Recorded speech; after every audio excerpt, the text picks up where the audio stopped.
আমি একটা কথা বলতে চাই 2020 সালে স্বাধীনতার 49 বছর পর একটি লিস্ট আওয়ামী লীগ ফ্যাসিস্ট সরকার থেকে প্রণয়ন করা হয়েছিল, যেখানে আমরা জানি 8024 জন ছিল হচ্ছে আওয়ামী লীগের দোসর ছিল রাজাকার, এবং বিএনপি ছিল 1060 জনের মতো যারা হচ্ছে আপনার এর সাথে কানেক্টেড, রাজাকারের সাথে কানেক্টেড ছিল, আর জামাতের ছিল শুধু 37 জন।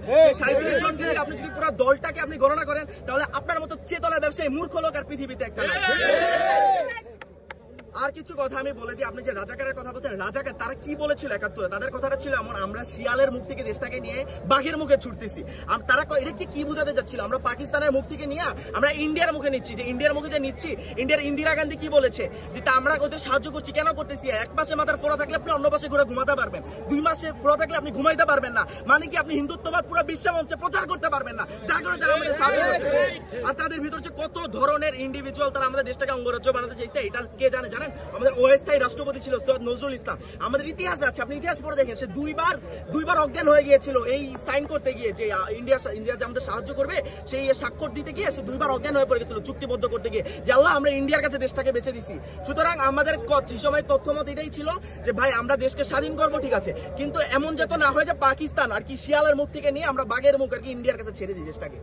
কোনো দলের সাথে যুক্ত নেই, এই জিনিসটা আমি আবারও ক্লিয়ার করে দিই, কারণ কিছুদিন আগে আমার নিউজটি নিয়ে অনেক সমালোচনা আলোচনা হয়েছে, যে অনেকে বলছে আমি শিবিরের রেডি করা প্রোডাক্ট বা হ্যান। ভাই আমি কোনো দলের সাথে কানেক্টেড পারসন নেই, আমি একজন দলের, আমি আমার দেশের সাধারণ একজন নাগরিক, আমার যেই দলটাকে আমি মন থেকে ভালোবাসি, কেন বাসি সেই জিনিসগুলো আমি ভিডিওতেও ক্লারিফিকেশন করে দিচ্ছি। আমি কি জামাত ইসলাম করবেন কিনা অথবা শিবিরে যোগদান করবেন, এখন সেটা ডিপেন্ড করে তাদের যে এখন পর্যন্ত যে মতবাদটা রয়েছে, যে দেশটাকে গড়ার যে লক্ষ্যটা রয়েছে, সেটা যদি কন্টিনিউয়াস থাকে, সেটা যদি এই একইভাবে তাদের আইডিওলজিক্যালি তারা যে থিঙ্কিংটা করতেছে সেই কনসেপশনটা যদি এমনভাবে তারা চালাতে পারে, আর তারা চাচ্ছে যে জিনিসগুলো সেভাবে যদি আপনি যদি দেখেন কিছুদিন আগের যে জনসমাবেশটা, সেই সমাবেশে তারা যে 7 দফা দিয়েছিল, একটা দফা আপনি আমাকে ইন্ডিভিজুয়াল দেখাতে পারবেন না যেটা হচ্ছে তাদের নিজেদের সুবিধার্থে তারা দিয়েছে, প্রত্যেকটা দফা জনগণের দফা।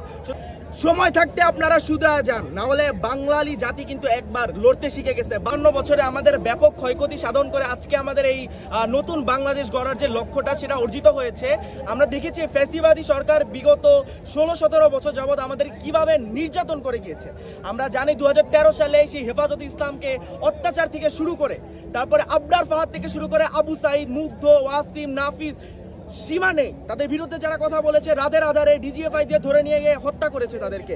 তো সেই সকল কিছুর পুরো নির্বিশেষে আমাদের ধর্ম, বর্ণ, গোত্র সবাই শেষে নির্বিশেষে সকলের যে সম্মিলিত প্রচেষ্টা, দিনের পর দিন যে আন্দোলন, সে আন্দোলনের পর আজকে আমাদের স্বাধীনতায় অর্জিত হয়। কিন্তু যদিও আমরা দেখতে পাচ্ছি কিছু অপরাজনৈতিক যে দলগুলো কিংবা কিছু ক্ষমতা পিপাসু যে মানুষগুলো এখন তাদের নিজের ইচ্ছায় নিজেদের আমরা যেটা বলবো তাদের লোভে বা লোভ লালসার কারণে তারা বিভিন্ন ক্ষমতার প্রলোভনে চলে গিয়েছে, তারা বিভিন্নভাবে তারা চেষ্টা করছে আওয়ামী ফ্যাসিস্ট সরকারকে পুনর্বাসিত করতে।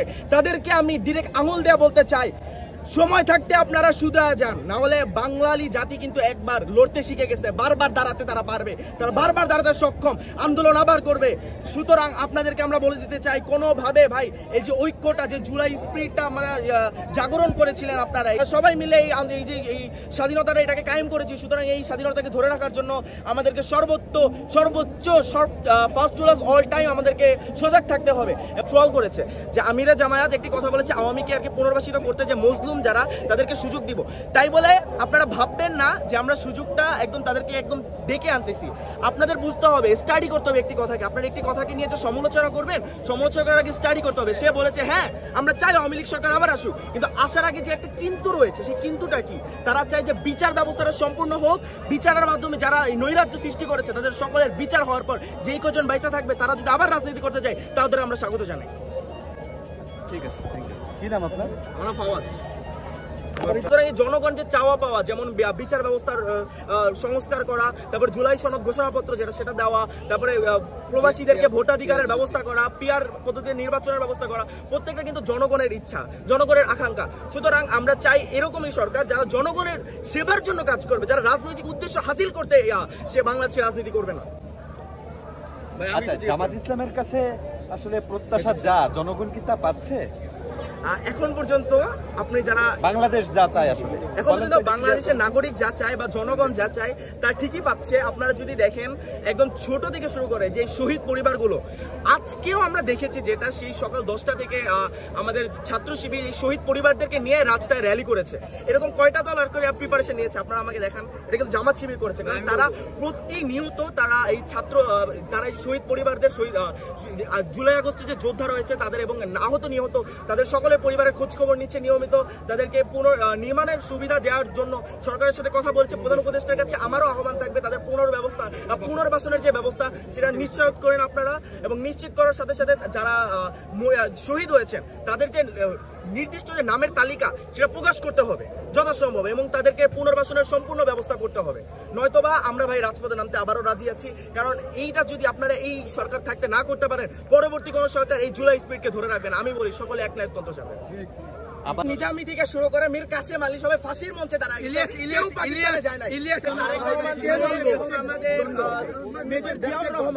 আমাদের শহীদ জিয়াউর রহমান এবং তারেক রহমান সাহেব, তাদের মধ্যে আমাদের সর্বোচ্চ সম্মান রয়েছে। আমরা সম্মান দিয়ে কথা বলি তাদেরকে, তারা অবশ্যই দেশ নায়ক এবং দেশের স্বাধীনতার ঘোষক। সুতরাং এক্ষেত্রে একটা কথা, আপনারা যদি বলেন যে আমরা নিজেদের স্বার্থ হাসিলের জন্য আমরা তাদের নামে উল্টাপাল্টা কথা বলতেছি, আপনি আমাকে এভিডেন্স দেখাবেন।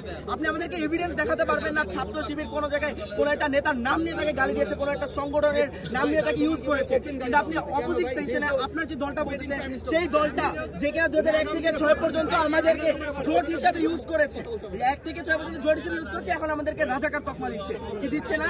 আপনারা এভাবে পুলটি খেতে পারেন। আর এখন আপনারা বলতেছেন আমরা রাজাকার, জামাত শিবির রাজাকার, এই মুহূর্তে বাংলা চায়। ভাই একটাই কথা বলি, ঠিক আছে, যে আপনারা ভাই নিজেদের মতো ইউজ করেন না, তারপরে দেশটাকে টিকাতে পারবেন না। ভাই এই আনাচে কোনাচেতে থাকা মানুষগুলোকে আপনারা রাজাকার তকমা দিতে পারেন না, তাহলে আপনারা আওয়ামী লীগের ভিতরে কোনো পার্থক্য নেই। 53 বছর পরে এসে এই যে আওয়ামী ভারতীয় ন্যারেটিভ এইটা দাঁড় করছেন কেন? এইটা দিয়ে বিভাজন তৈরি করছেন কেন? আমার নাম মোহাম্মদ ফওয়াজ আহমেদ, আমি নৌবাহিনী কলেজ ঢাকার একজন শিক্ষার্থী।